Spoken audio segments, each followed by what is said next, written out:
Sorry. Yeah, we can start. Okay. So welcome everyone. So welcome back. I see two people from yesterday, Dr. Diawara and Miss Andrea Laggin. I have only attended today. Thank you all. I don't know whether you get a chance to use GameMaker or not. So can you tell me? Have we finished the assignment? Yes, Andrea. I'm going to turn off my camera. Oh, I'm sorry, what was your question? I'm afraid I walked away just for a second. Yeah. So did you work on the breakthrough game yesterday? I did, and I managed to get happy faces, frowny faces. I got them moving around on the screen, and if they collide with each other, I got the Uh, healthy people turning sick. So I kind of had the basics done. It took okay. about 2.5 hours, Uh, so I felt good. like that was pretty quick. Uh-huh. Yeah. So get the basics working is not that difficult. So the problem is you have the state management. So that you see the start, pause, resume, restart, all of this. So things get more complex. Yeah. So yesterday I promised I share is just stop this. The two the base code for the breakthrough game for this one.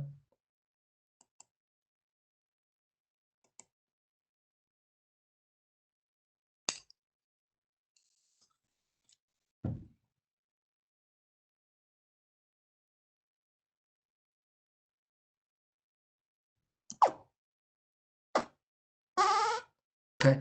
So now I'm going to share this now. Where is the chat? Okay.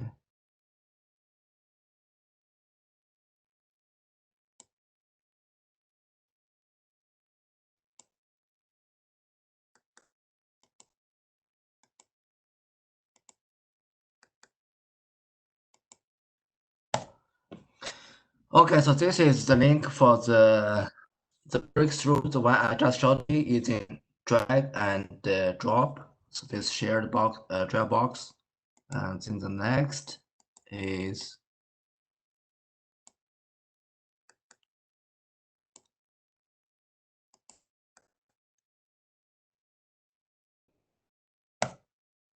this is the GML version. Okay, so when I first accept this task, so I asked this to be an interactive class, so I will have quite some audiences. Okay, so now it looks like it's a little bit different. So maybe I just go ahead to discuss what I have done and saying, or maybe Andrea, you can show what you have done as well. All right. I actually had a quick question about putting the people on the screen. So I there was two ways that I kind of put people on the screen. One was through the room creation. Uh-huh. The Yeah, down the kind of in the bottom left there on the creation code for the room. And then the other one I created a controller like an invisible a no sprite object, and Yeah. I placed it on the instance layer, Yeah, that's and fine. That's I fine. could create it like that too. And I was wondering if there was a best practices way, or it just doesn't really matter. Yeah, I think I mean, so one is pre-generated, the second is generated on the fly. Is that the question? Yeah, no. So this was generating people on the fly. So Do, I do, put do you mind if you share your screen so that we can see it? Oh yeah, I can share my screen. Sure, Oh, I do have. I stopped mine. Okay, There. just go ahead, share yours. Sure. Um, I think it's this one.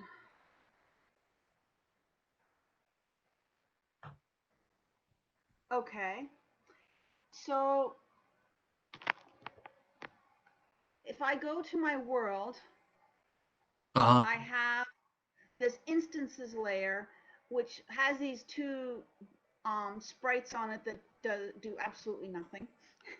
But then I have this invisible controller, Uh-huh. this, and I put it right here, this little blue Yeah. question mark, and this controller on the creation, I presume it gets created when the room when you fire up the room, and if I minimize this, I just create two people. I mean, it's a test. So in a loop, Uh-huh.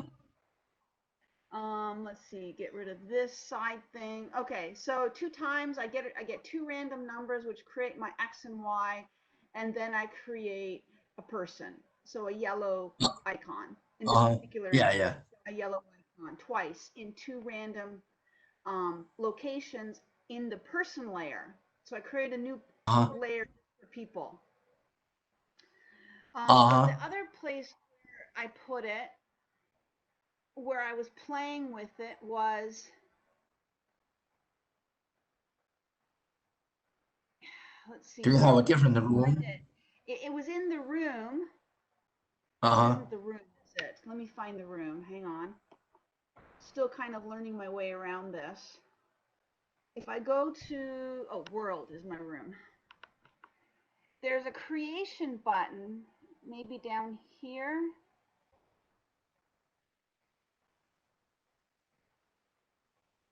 I'm trying to think of where it was, but I remember there was a creation button somewhere in one So, of these properties, and I did it there, but of course now I'm having problems finding it. yeah, for creating something there, and actually, I'm not aware of it. You can create something from the world directly. There it is, right here, world creation code. Woohoo, Uh-huh. found it. So in the world creation Oh, code, I can, uh-huh. and I don't know where it's located on the screen. It was located in my recent windows. So in the world Uh-huh. creation code, I then set up one sick person, that's this here, these first three right here, Uh-huh. and then 25 times I basically essentially do the same thing. I get a random number to locate the person, and then I create a healthy person, Uh-huh. which is Yeah, I think these two probably do the same thing. I mean, visually, do they have the same results visually? Very similar? they had, well, I mean, looking at it visually without knowing what's going on underneath, the results appeared to be the same. So if I run this, and I'm hoping you can Uh, see it if I run it,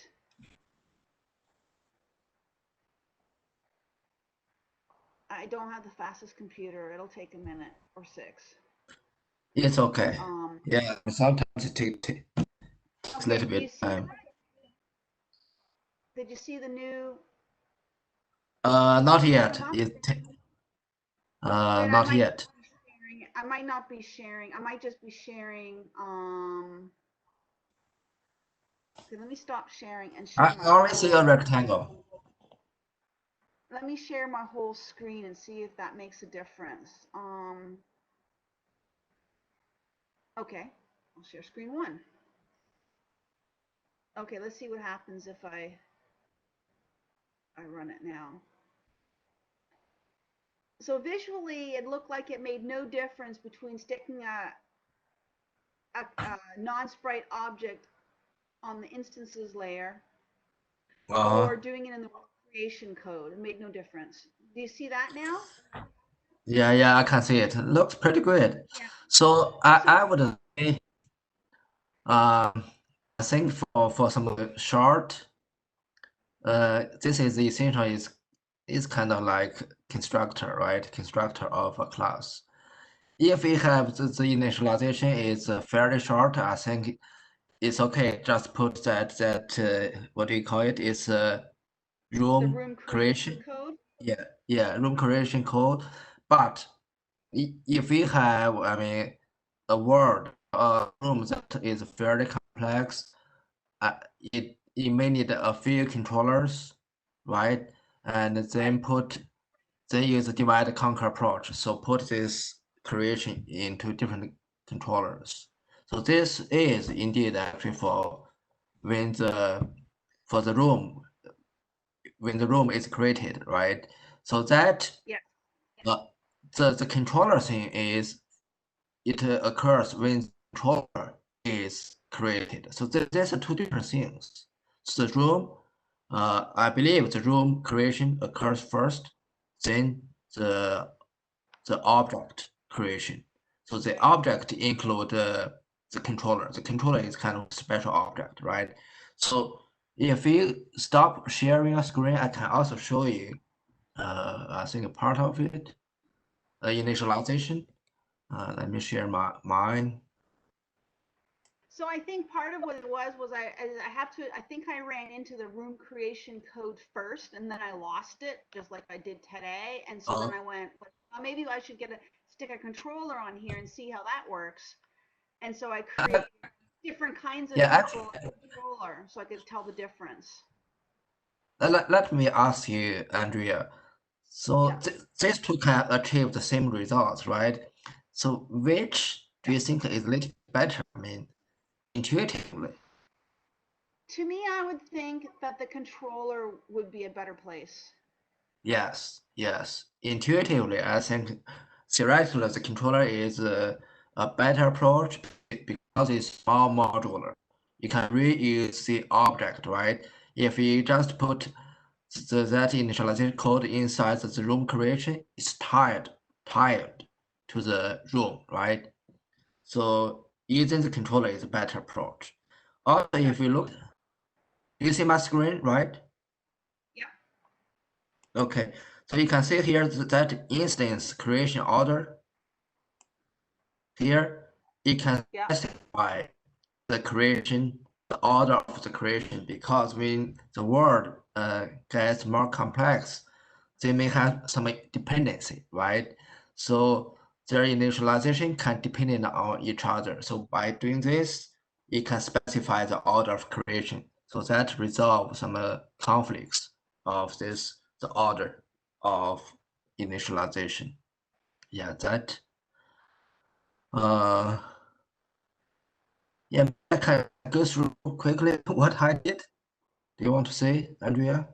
Oh, absolutely. I mean, I just sort of played with it. It's very crude. I mean, my Uh, objects wander off the screen and they do all kinds of like yeah, things that I would but do to get how is your first impression about this tool? easy. I wish I'd had this instead of.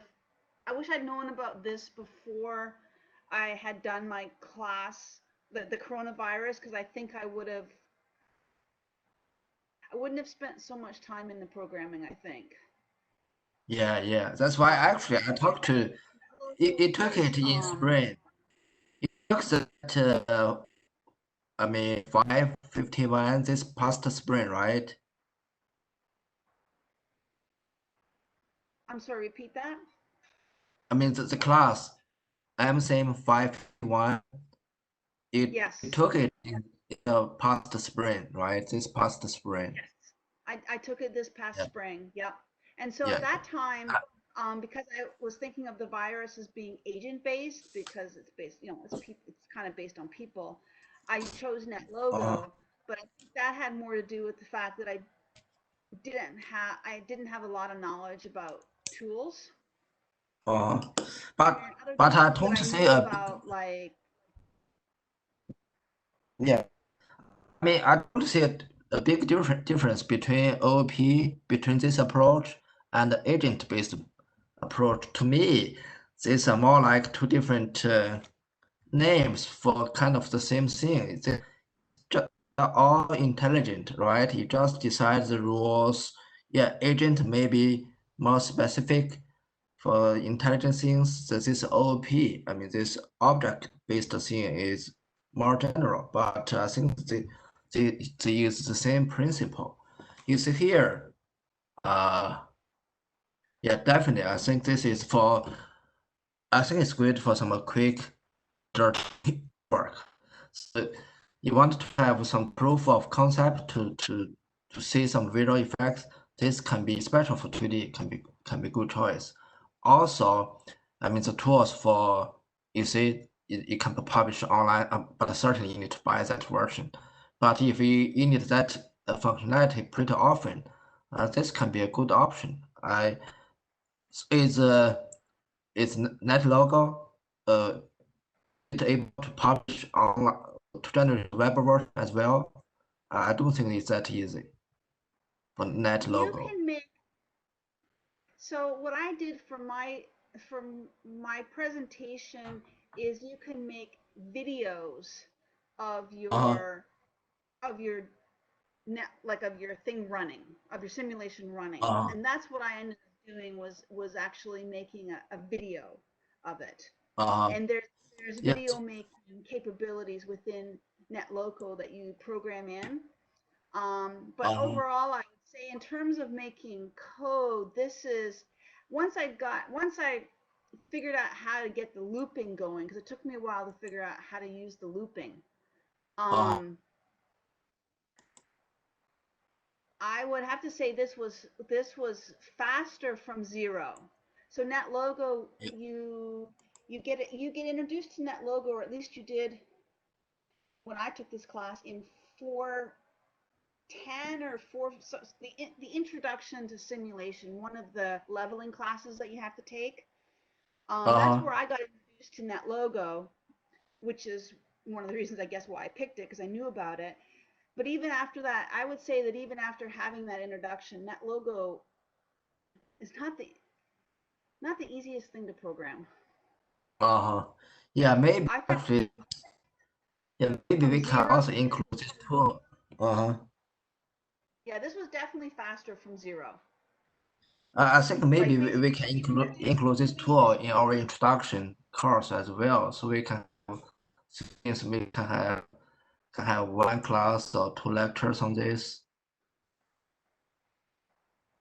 yeah, I would think so. Yeah, I would.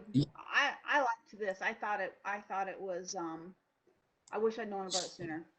Yeah, certainly using drag and drop, right? D&D, and certainly can also use this GML. If you go to this open menu, yes, yeah, to separate windows.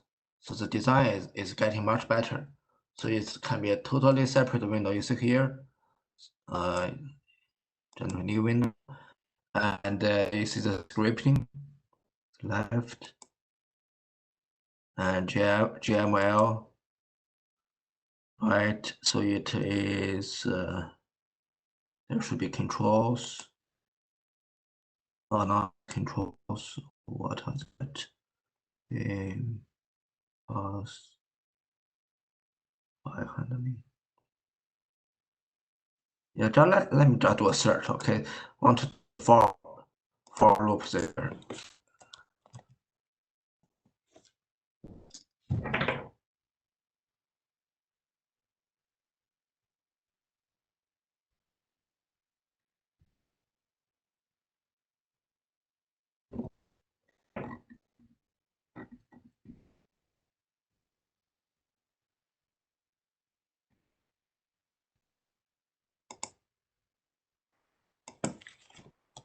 Try looking for repeat instead of for.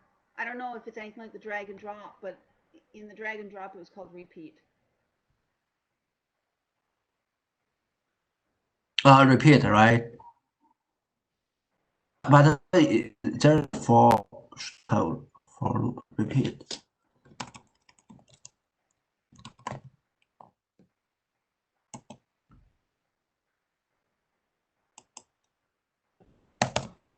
Let's go back to this thing. Let's see here, room one, objects. Okay. So if v is a 4, okay. So actually, you can see here the keyword 4. There is a keyword 4, right? So if we press F1, I believe it goes to the menu. Oh, you see here. So this design is also pretty good. It's definitely a required element for good IDE. So if you have anything, you see you can just do the for loop there. So it's also say constructs the while, do, until, if they are here. So again, you just type this, you press F1, you get to the menu. So it is pretty neat here. This. So yes, so even if you after you get comfortable with the drag and drop, and if your logic, especially if you have a lot of this conditional logic, probably it becomes tedious for you using the DND. So you can just switch this to drag drop, and I go to a different one here. This fight. If I go to mine, this the play. Okay. So you have the code here, right? So this is, let's go back. Then if you right click, you can actually change to GML.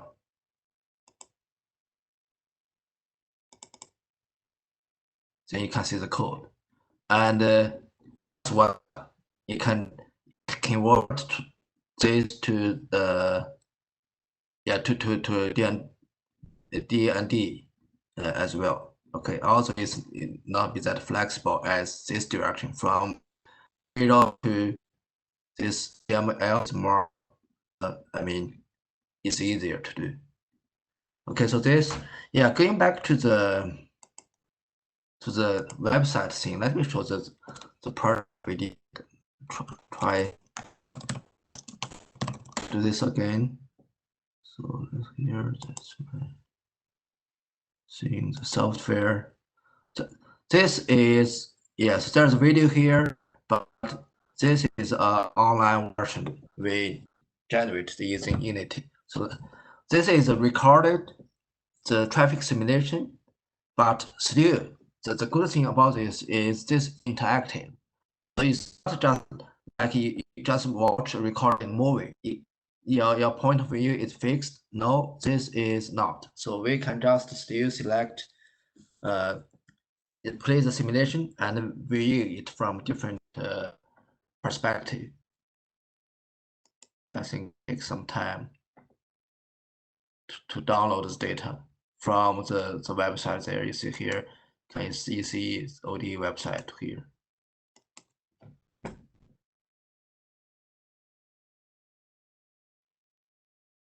Yeah, so okay, so it's running.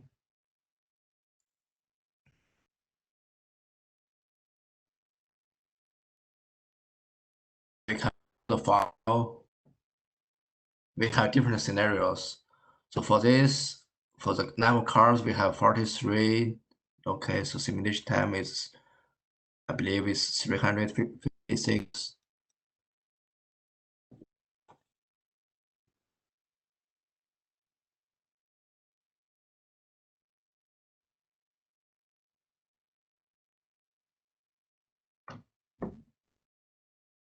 Yeah, it is better to play the video to show just how it works. Okay, so I'm going to change this share, stop sharing and optimize this for video. Okay, so let's see, share content, share video. Okay, so let me play this.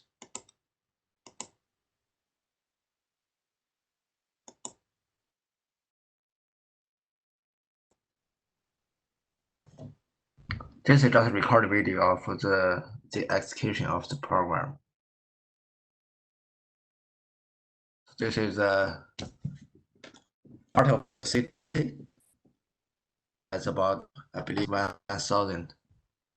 You can see that this is a traffic simulation based on real traffic simulation software, you can select the different viewpoints and select is a simulation you see from this pedestrian view. You can just walk as simulation is happening. Certainly, you will not have physical interaction with the simulation, but it can be view it interactive. Now we have the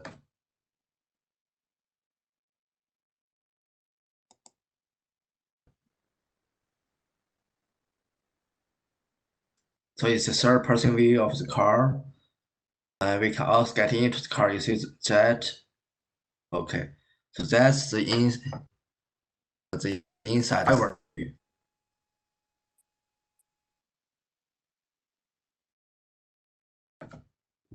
So this is we go back to the pedestrian. No, it's actually glass view.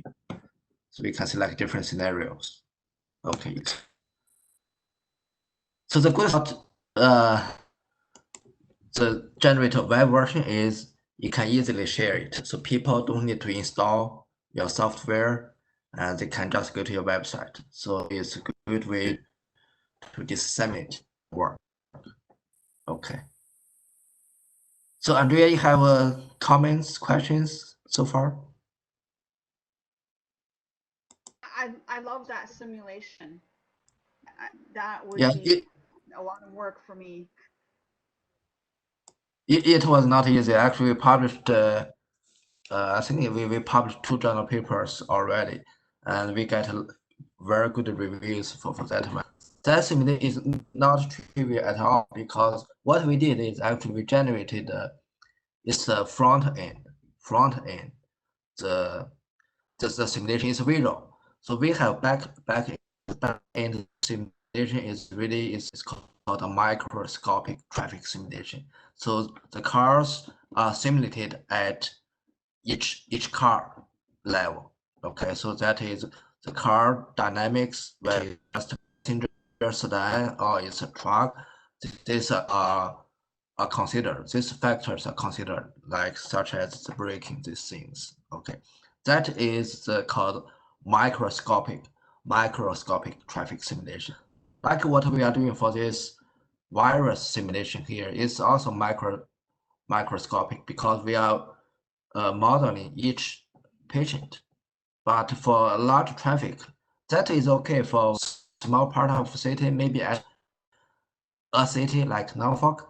But if we want to do a traffic simulation for the entire Virginia, that is not doable. That cannot be managed. So for that level of simulation, the high level is called macroscopic. So it's not individual cars will not be modeled. Instead, we model the traffic volume. Okay, like you look at some the Google Maps, right? You see it's red, blue. I mean red, green. Sometimes like black, pretty dark. So to indicate the traffic on the road. So that's the macroscopic traffic. So that's the highest level. There is also mid-level. So between the microscopic and the macroscopic, there's level called mesoscopic. So it's not traffic volume based, but it's an aggregation of several cars. For example, we aggregate 40 cars into one block. So these 40 cars will be modeled as one block. So that's the yeah. So yes, this tool I consider this GameMaker is getting much better. So actually, I use this how many years ago? Like 8 years ago. Is it 4 years? At that time, it was not this good. So at that time it was a just single platform, just for Windows and Mac, and then later it was all these different forms. And this year is a special situation, so I decided to host an online camp again. So use this, and I got pretty good response. Good thing about this is it's still per general, and and also it has a good. I think you use it already. You see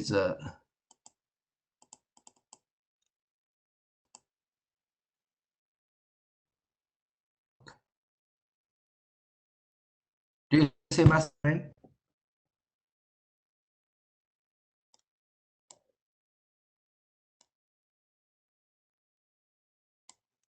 Okay, you can see here it's just there is a you can generate new sprites pretty quickly. So sprite generate.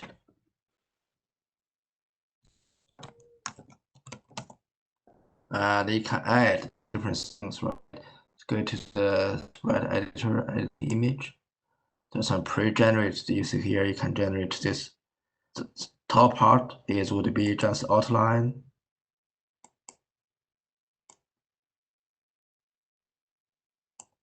Okay, so then we see here. Actually, for this one, yeah, not here this one yet. Let's see. Okay, for the bottom part, we generate solid. So the developer can be an artist as well at the very beginning. So you can have this like these placeholders, right? Then to use these placeholders to develop the logic, the control logic of the game mechanics. Not game is just simulation, right? When it reaches a certain stage, if you want to have better visuals, you can just ask artist to generate this, and you replace this with the work generated by the artist. And let's go back to this thing. Let's go to the healthy to look at not this object-oriented programming here. So we have the person here. The person itself it does not have visual representation, and then but it has some common behavior that are shared by all people, whether she or he is healthy or infected. So first is create, right? So this is the create event is when the object is created. So let's double click. So we set the speed, the global speed. I have so I think probably for this controller here, this is like the game manager, the manager for the game. Okay, usually we have at least one. And if you go to the room for GameMaker, also we have a convention. It has conventions. We put the controller there. The controller there on the top left cell. Okay, it's the top left corner of the room. Okay, so yeah, actually, I want to say that inside this the controller, if it has global variables, probably is the best place to put inside the controller. Okay, so you can see here it allows global variables, but it starts with this prefix.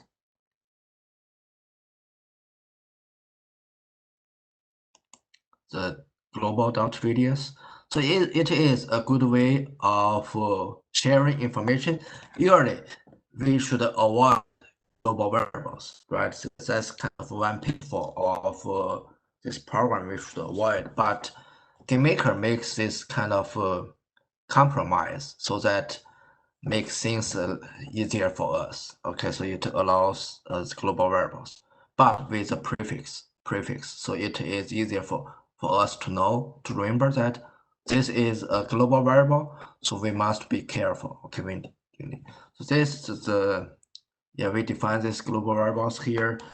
You see the radius, speed, what is the total? Yeah, the parameter of this game. You have the radius, the movement radius, the speed, the total number of people, and there's also infection probability. We have all of them.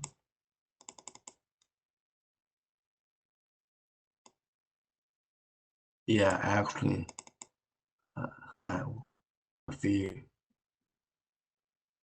quite a number of global variables here. You see if I increases the state. So there's pause, there's a start. Okay, and other things is index. You may do this differently. So we know the current value of these parameters are selected. That's index. For the let's go back to the person. So for the person, when it is created, we set the speed, the direction. Direction is the current direction. You can set direction as well. Okay. So here we is a global variable. So the global dot speed, and we randomize it. Here we generate a random range. Okay, so it's a range. It's called irandom.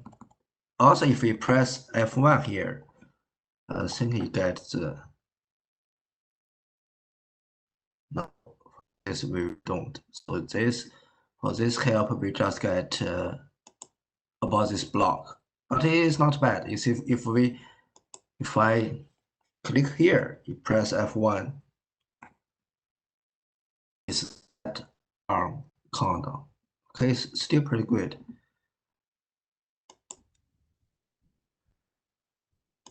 So it's set the direction. Okay, so to a random from 0 to 359, and for GameMaker, also a few general things about Maker. Let me open my note here. So it is yeah. So it's like this actually. This is the screen, right? For 2D, you must decide the current system. For the GameMaker, everything is pixel based, but I think it has more advanced capability. I have not explored that. Okay, so if it's pixel based, okay, so you just define this is the origin, and this is X. Okay, so this is Y. Okay, but so if you just look at this is like the left-handed current system because Y is pointing down. But when we talk about angles, then it becomes a left-handed current system again. So this is 0. Okay, this is 90, so 180, and this 270. Okay, so this is the 2D current system used by. Also for this, it is the number of pixels, right? So this position is this location. The X is Y is 0, 0. And for this location, it starts with 0, okay? And then X is what? X is 3, not 3 is 2. And Y is Y. So for this, you specify specify locations using pixel directly. There is possible, okay, I have not confirmed that, but it would be good if GameMaker supports that. So one bad thing about this is, you see, everything you have to specify this in the pixels, in terms of pixels, okay? So this is not good. This is called device coordinates. Let me see if I get a question there. 1 second.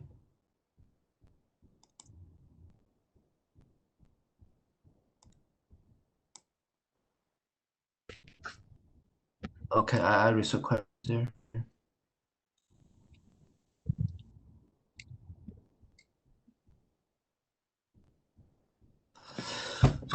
Could there be games where you can control what is happening, like character or? Yeah, certainly can control things. Currently, it's like random, right? It's just it move on its own. It can control the virus, such as actually that's why design we possible game design I thought about at the beginning. So for this virus, a possible design is a fight game, right? You as a you as a healthy person, you're a healthy person, right? How you fight against the virus? You have different weapons at your disposal, right? So you can have face mask, right? You can have a face shield as well. Actually, we have been busy talking about the plan for the reopen for the fall semester. The instructors, we as instructors will be provided face shield, so like soldiers. Okay. Other thing, you fight against the virus. You can control your movement, right?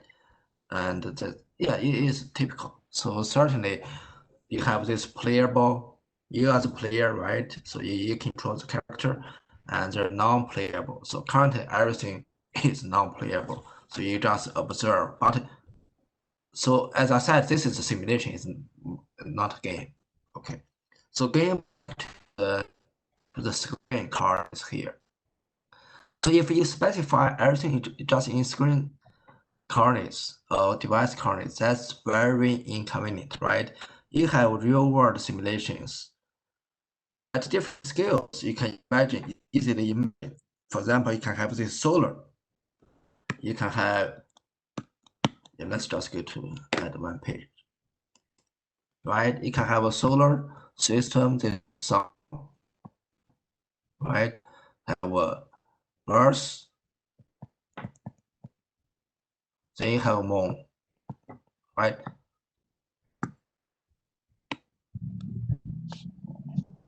This orbit, different orbits. If you just specify everything in terms of pixels, it's very tedious, it's very inconvenient for you, right? It's better to specify this in real world context. So if we do that, we need to define a concept like a viewport. Okay, I have not looked at the details of GameMaker yet. So a viewport essentially it defines an area of the region, of this part of the entire screen, and we define a viewing volume. So essentially we define a real world. This is our real world. Okay, it's like an area. Then you have your screen. This is your screen. This can be 0 and 1 kilometer here. This direction. This may be half a kilometer, right? And then this is 1 0. It can be 1,000. This is, let's call it 500 pixels. Okay, so you just tell the graphics program. Okay, you want to map this real world of this size to a screen of this size or only a part of it. Okay, the program will do the automatic mapping. So you only need to specify here in terms of real world units. Here we use meters or feet. Okay, so you don't need to worry about the pixels. That is automatic. That's one key aspect. Okay, I'm not sure if GameMaker supports it. Let's go back. Oh. Okay, so here this is, go back to the person, right? So this is when the object is created. As I said, there are some maybe dependencies between the objects and the GameMaker. Fortunately, it provides you the control. Yeah, the control specifying the creation of creation. Okay. So the step function here is to be executed at each step. So the game is not like a movie. It consists of the frames. Okay, for each second we have 60 frames. So we need GameMaker need to generate the picture for each frame. Okay, for each frame we need to update our logic, right? Based on our game logic, we update the object positions. Okay, so that's the main task of this.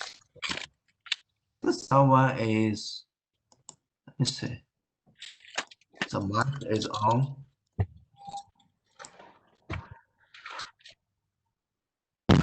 Hi, AHI, can you mute your microphone there? 9.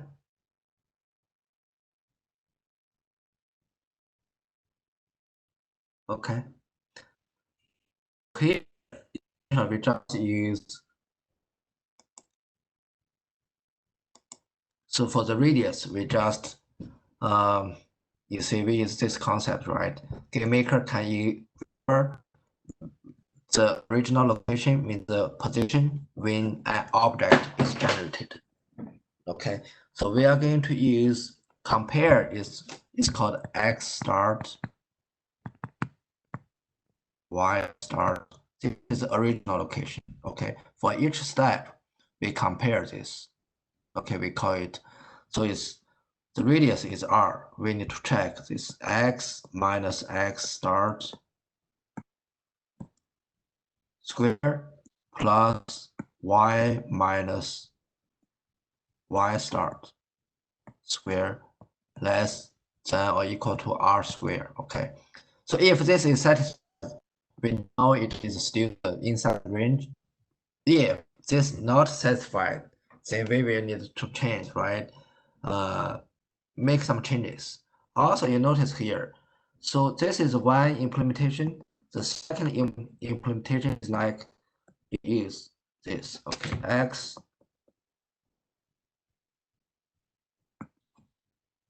square plus Y minus Y start square less than or equal to R. So these two mathematically they are equivalent, but we for the games or for a lot of applications, if we want only to check this inequality, we use the first one. Why? Because the second one here, it involves this square root calculation. This is not an easy task. Okay, this has high competition complexity, so we should avoid this. Okay, then when this person, okay, arrives, when this no longer holds, right, it is at this point. At this point, what should we do? Andrea, I just ask you, at this point, it reaches the limit of the range limit.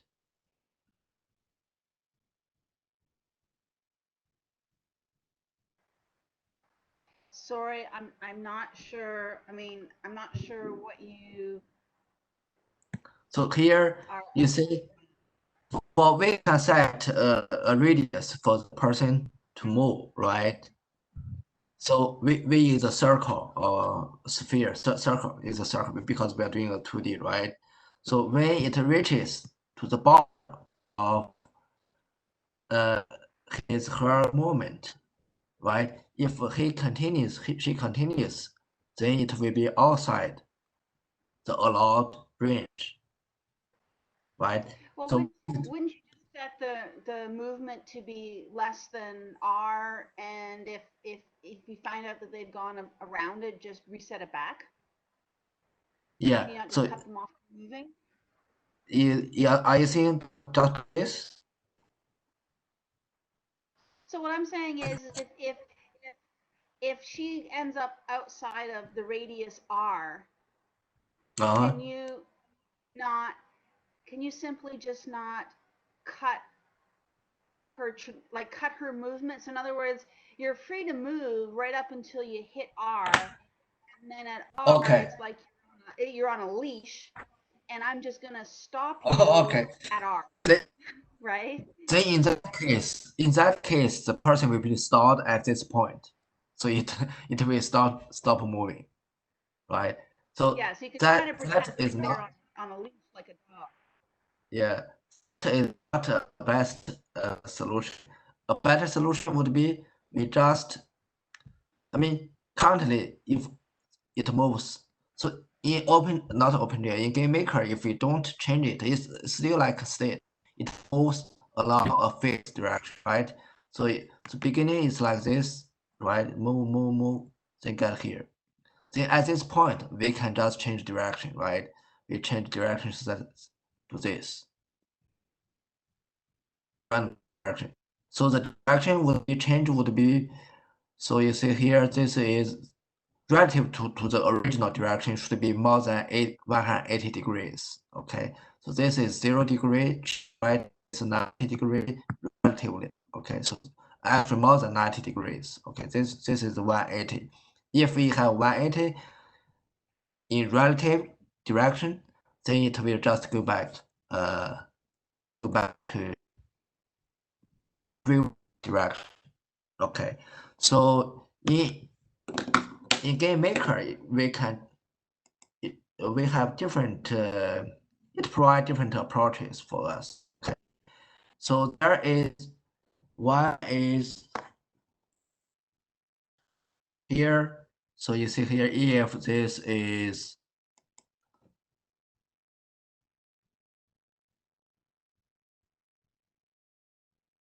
so this variable here is greater than this. That means it's outside the radius, right? Then here I just set a point direction. Point direction. What is being done here is a set new target. Okay, so this is the origin. Then I add the new target that is a random offset of this center. Okay, so it's 1/3 of the radius. So this is here.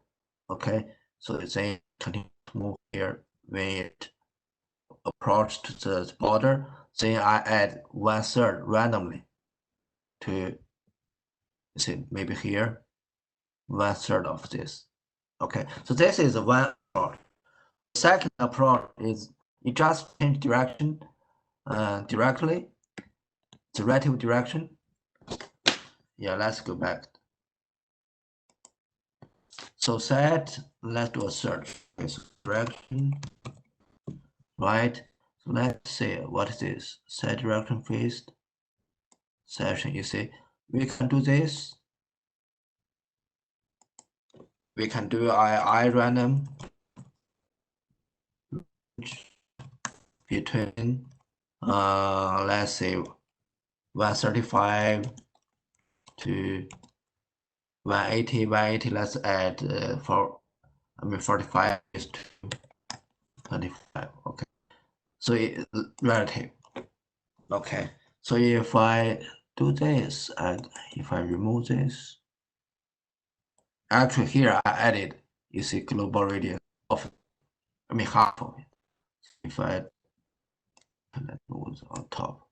So if I delete it directly, I'm afraid the entire block is 2 blocks. Okay, so I'm going to delete this.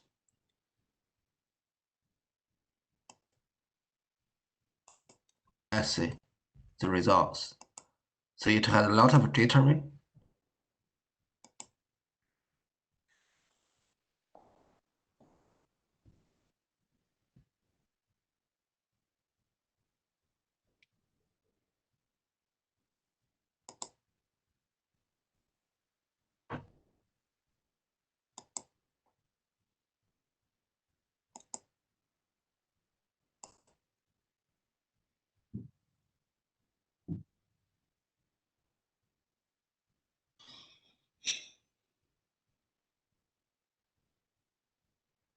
Do you see my screen?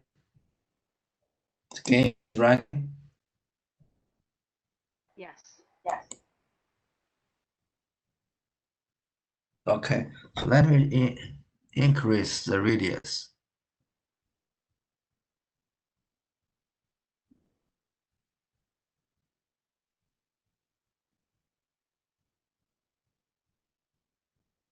Yeah, today I'm lucky. I think it's not that bad. But previously I very often. So you see like this one is just you see here, you see some of it vibrating there. Okay.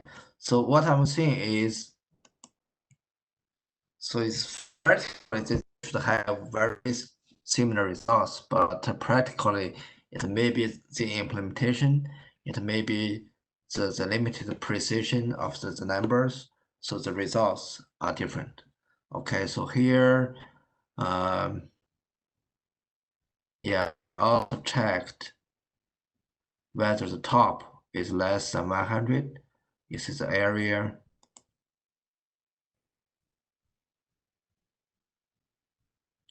Actually, what I can let me tell you is if you run this directly, the size can be fairly small.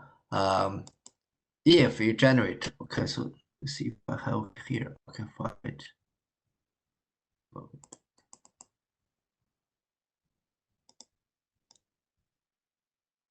So if we have high resolution desktop, or I mean laptop like mine, here is a Surface Book, the second generation, then it has a lot of pixels, right? So you can change the URL for a screen. You have this screen setting, right? You have the enlarged, right? For me is here is 3240 by 2060. So it's a high resolution. So it is increased by 225%. By default, your program is not increased. Enlarged, I mean enlarged. Okay. So right click, you go to property. Okay. Then go to compatibility. Okay. Then change high DPI settings. Then check here the high DPI scaling, the scaling. Override, select override high DPI scaling behavior, select system. Okay, then we run this. Then your application will be scaled properly. So it like this. But this is for standalone executables. But for GameMaker, it cannot do that if you just run. So what I did is actually I made this full screen. Otherwise, it's kind of too small.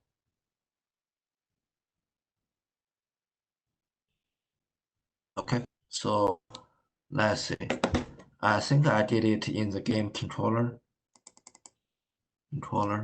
When this is created,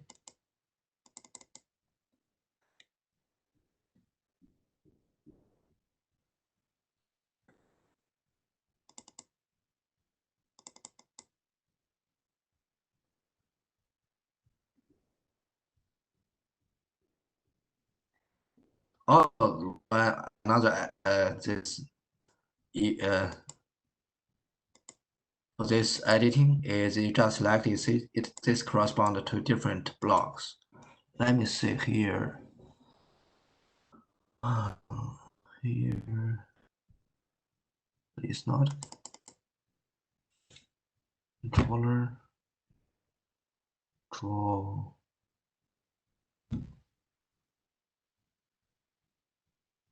Your good idea to add a exit key. Your escape is the standard. It's right. Okay, so it's just exit key. Where I put it? So this draw not stack. Create. This is created. Oh yeah, here it is toggle window state. It's a set window state. Let me write down. Okay. So if we don't have this,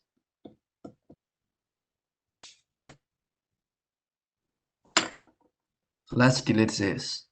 It will run just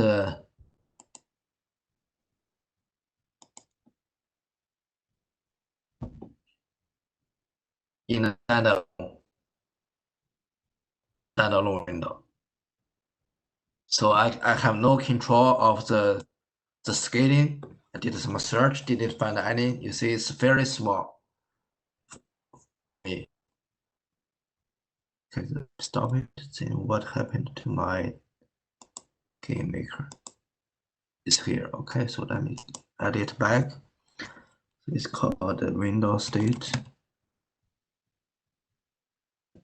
That's the Windows state. Okay. You just add a Windows state to the beginning of a controller or somewhat of an object. Most likely it's the Windows controller. I mean the game controller. Then it become full screen. Okay, so it is easier to debug. I mean, if you don't have that escape, okay, you can just Alt Tab, then it goes back to your GameMaker. Okay, so here we just press escape, right? It will stop. That finish the person. Okay, so the alarm. Okay, so alarm is a timer. Okay, so countdown. So when you set timer first, for example here, right? So I have the timer alarm 0. Okay, so go back to this. If we add event, the alarm, yeah. So for each object, you can add 11, 12 alarms. So that should be more enough for each object. Different objects they can have different alarms, right? So I created the alarm countdown. Okay, so this is the countdown is from 0 to 300, right? This is a random number from 0 to 300. It may be 200. Then with each step, it is reduced, decremented by 1. So current step is 200. Then next will be 199. Then 198. Okay.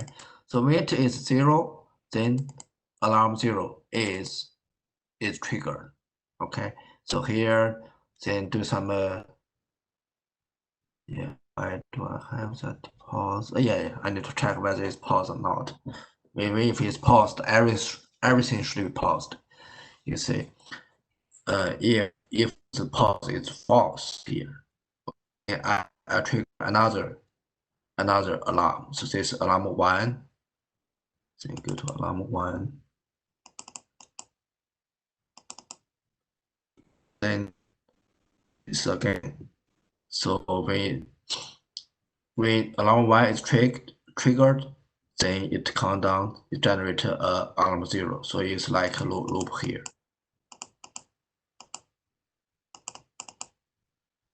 Okay.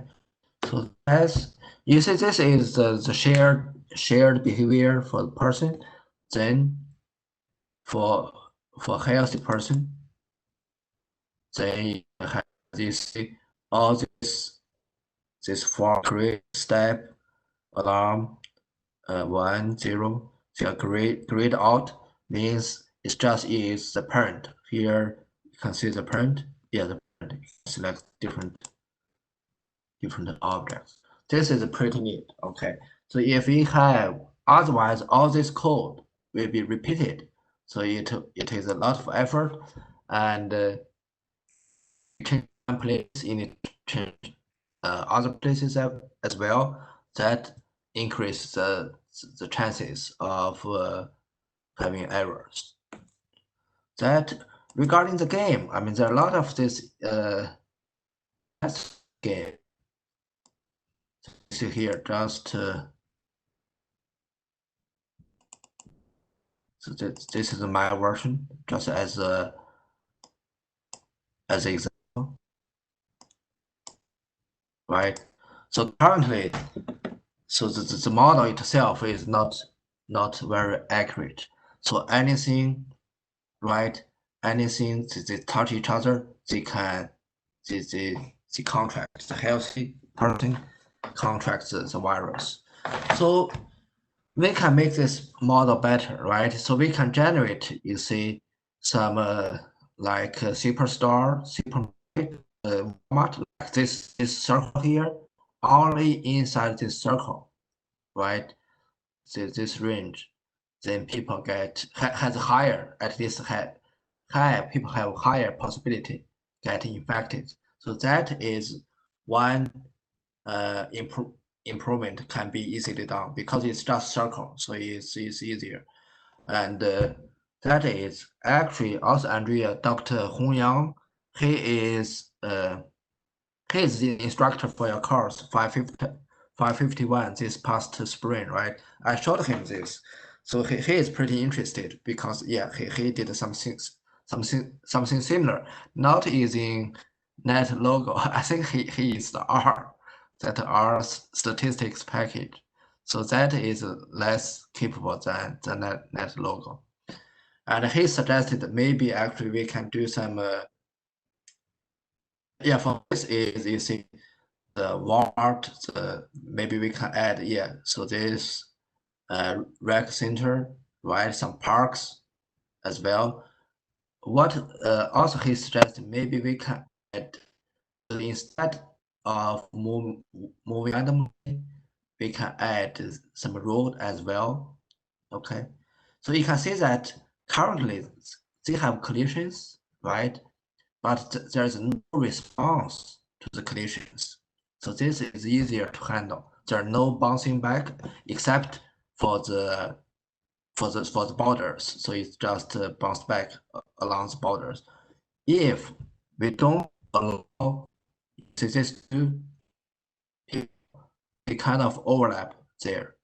We don't allow this to happen, it is a lot of more work. It's like the traffic simulation. We don't allow the cars to collide. They must obey, right? Observe proper distances between them. That is harder.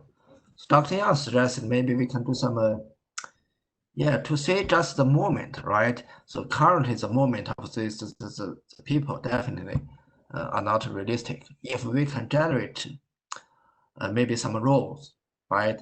So people mainly move along the roads. That is for this traffic, not for vehicle simulation. In that case, if we allow vehicles overlap, collide with each other, so it is much easier. But if we don't, then we need to have that essentially it's the traffic simulation, microscopic traffic simulation that become much more difficult. That's one possible improvement. Yes, go ahead. Even just doing something really simple. So what I did was at his suggestion, I kind of implemented it in a very simple way. I set up little areas like squares that were Uh, considered like central hubs. So maybe you could think of it as a mall or something like that. yeah, And yeah, you could set, as one of the parameters, you set a percentage that when the person moves, they're going to make the decision to move to the nearest hub as opposed to just move randomly. yeah. And And just having them move like 10, even just having a 10 or 15% chance of having them move to that hub as their uh, movement I escalated think the virus. yeah, yes. I think this tool is definitely we cannot use this tool for to make decisions. It's not the purpose of this, but this is a good educational tool. So people can see the effects if we increase this infection here to low to simulate you see previously when this is high, so it's 100% infection, a person get contact a sick person, right? But if we can use, you see, just use low to simulate the effect of wearing a mask. Then we put a mask icon on top of the healthy person, and so people can get educated. So that is one. Other things like you see here, also it's not easy to model to simulate road traffic. But I think this with minor modification, we can simulate this air traffic, like an airport, right? Airports. So airports, then people will not move this smoothly. They may actually, it's like more aggregated. So jumping is like jumping from one airport to the second airport directly. But at the airport, it can be a circle there, then some infections and contagion can happen. So yeah, especially I think for the kids or even for beginning, this college students, this is a good tool, and this tool can be used by essential non-programmers. You see, this is very easy to get started, and for the artists as well. So for the artists, they want to do some programming as well. So I mean, so some they have some game design, but they don't want to learn the complex language like C, C++, or Java or C Sharp. They can have a simple prototype using this just for 2D game. So this is a good tool. I think I have said enough, so I would let the audience speak now, if you like. DIY, do you have some comments? I look forward to meeting you. Yes, hello. Yes, can you hear me? Yes, we can very clear. Yes, I like the modeling because I'm thinking how to apply this to contact tracing. So again, this is very applicable to even new students who just finish high school and get you on the door for research. So these applications are very useful. So what I'm trying to say is that science is very elegant. Yeah, I think for your students, for my students, this definitely is a good tool to get started with. I mean, so it has some deficiencies, so yeah, it has some weaknesses, but this is a good point to start. Later, after they are get comfortable with this, they can move on to more advanced tools such as Unity. So the next tool I will suggest Unity. And the limitations allow us to add more. Let's say if one adds time and space, and if you go to the Yo-Yo website, there's a way to add resolution. If you go to the Yo-Yo website, I've seen some tutorials, and they add resolution. So resolution captures information such as population density. So the density of, let's say, the state in New York City, the density is different than in our city, Norfolk. So the density of those two locations is going to make a big difference in the spread. Yeah, definitely. So just to tell the students, these are very nice opportunities. Yeah, I mean, it has some relevance to what I said previously. It's kind of it has some relevance that the mapping between the real world and the screen coordinates. Currently, is the we use everything on the screen coordinates, right? So the position. If we can map an area of 10 miles by 10 miles to just to this, then we can use the real units, right? The real units for the speed and for the time as well.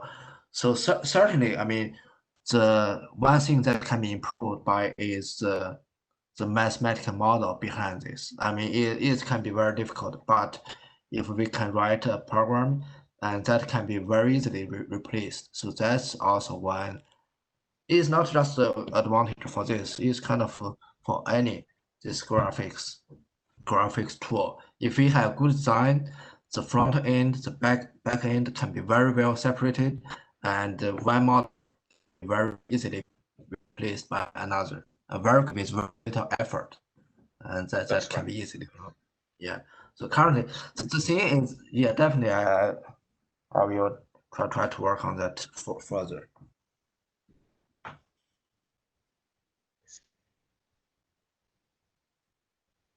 Andrea, do you have comments?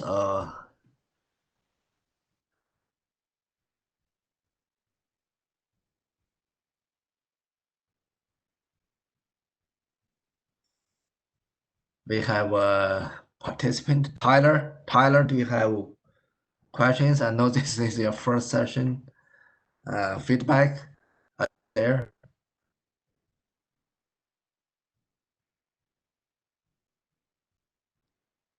He may not be here. I'm here. I'm here. Sorry. Okay. We've only had 2 questions so far. So one which you already answered, and I'm not sure if you answered the second one, which was how complex could it be to program a game with various endings or scenarios? Can you repeat the question? You were not very clear. Yes. Okay. So it's how complex could it be to program a game with various endings or scenarios? And that's from a viewer from Mexico. How complex, right? Mhm. Was that your question? You're essentially, Yes, are you asking that what is the maximum limitations the people this program can handle? Is that your question? this is one that was sent by a viewer from Hidalgo, Mexico. Okay. So yeah, very good question. Very good question. That depends on 2 factors actually. You see, it's not trivial. It's really a good question. You see, for this one, let's just use this as example. Let's stop. Okay, let's change this. The population here, CP. So I have this 200. Okay, the maximum is 200. Let's see. Let's see the restart. Let's use a smaller radius. Okay, otherwise it's just moving too quickly. Let's use 30 is pixels. Okay. So this is just again it's qualitative tool. Speed 1 speed is 135. You see we have 200 for now, right? So 200. So the answer is it really depends on the visual capacity, right? I think for this, I don't think it can handle 400 visually. Okay. 30. If we want 400, then more than 400, you probably need to reduce the size of the icons. Okay.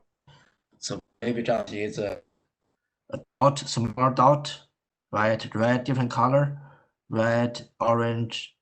Instead of using different icons, just use the different colors of the same. That's one approach, right? That's the visual limit. The second limit is the computational limit. So certainly, I don't think it can handle 1 minute here. Okay, I mean that's my estimate. Okay, we can do. So this is just a visual representation, right? Is the computational complexity. Whether your computer is capable, it will become. Actually, do you want to give it a try? Let's see. Where is my? We go to the controller. So currently we have not if this is flexible enough. Okay, it's not. I think somewhere if I change to 2000, okay, let's see if it works or not. GameMaker has some limitations, so it's not very flexible. But let's see if we have 2000 here. No, let me see if I can change it. So where's create total.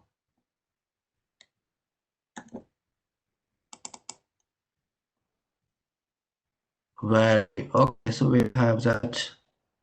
This is values. Okay, so you can see that the 50 102,000. Right, let's see.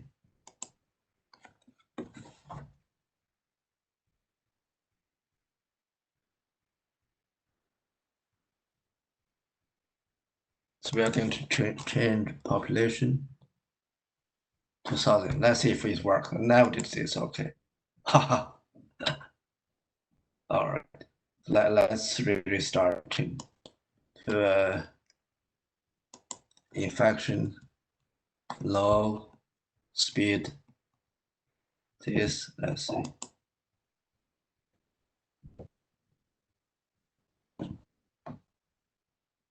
But it's really, this is what is really happening. I think it's the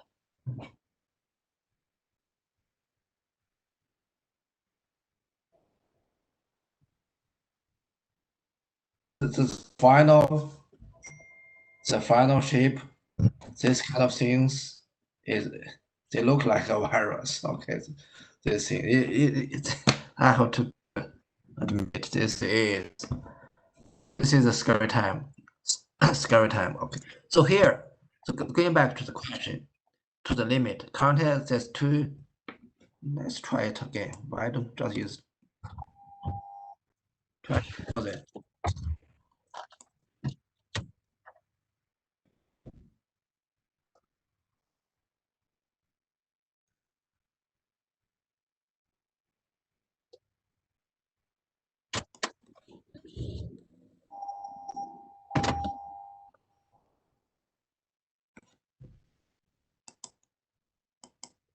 No, I guess not sure. No response.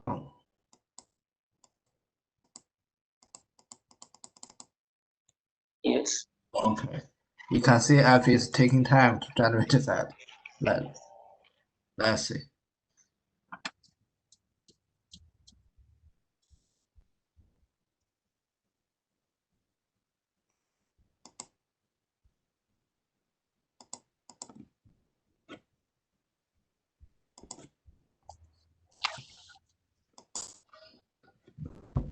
I think it's taking time to generate this.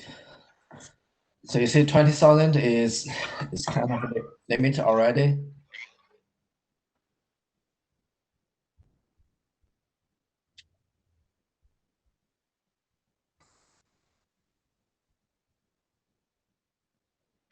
You can see for this, the population of the 20,000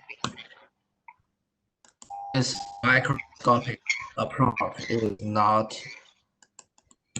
not very good now, okay? Even I cannot stop it. Let's see. Okay, let me stop it. It probably can be optimized. So if we do some optimization, can be better. Let me see.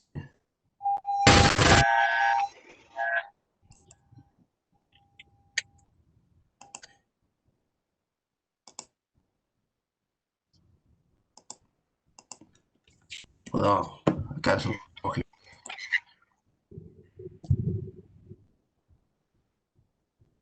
Let's see if I just hit that task. Okay, I think I ended it. Okay, let's go back to 2000. So you see here only 20,000 for the Instagram.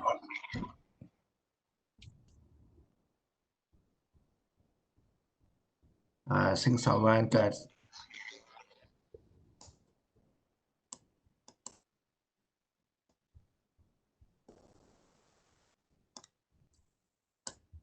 Okay. So this, you see, 20 is already image visually. Dr. Diawara, I think your microphone is on. If you can mute it now, 9, your microphone is also on. If you can mute it, you see, only 20,000 already approached to a limit. And if we want to still do this microscopic traffic, this simulation, right? One way is just disable the visual. Okay, then we still run, but without the visual display, because Yeah, later maybe we want to see just the curve like this one. This.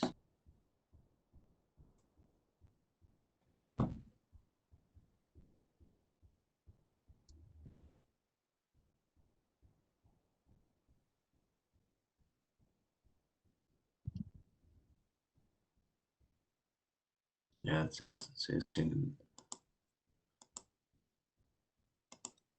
increase the speed.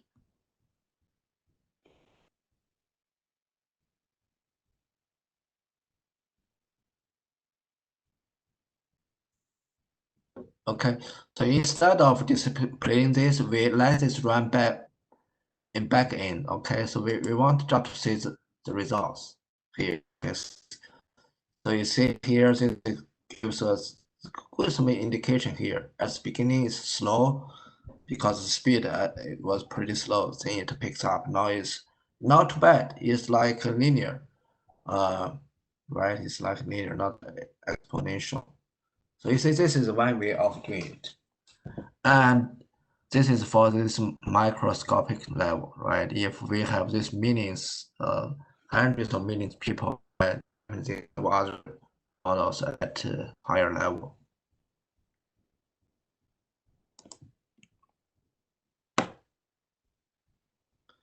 Any other comments?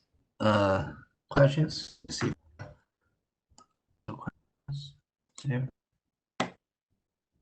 As of right now, we do not have any more questions. Yeah. All right. I think we spent a good 1.5 hours here. If there are no more questions, I just let you go. Andrea, good luck with this GameMaker, and certainly you can contact me if you have more interest on this. I really appreciate the attending the two seminars. Thank you so much for presenting this. All right, thank you, Andrea. All right, if there are no more Likewise. questions. Thank you. All right, thank you. Dr. Diawara, I look forward to meeting you on campus, okay, after it's all reopened. Likewise, yes. Yeah, I think we can have some good collaborations. Exactly. And yeah, we need the brains of the mathematicians, okay, too. All right. We need everybody also. Yes. Okay. Even the students. Thank you all. Thank you all. Everyone has a good evening and good luck. Bye.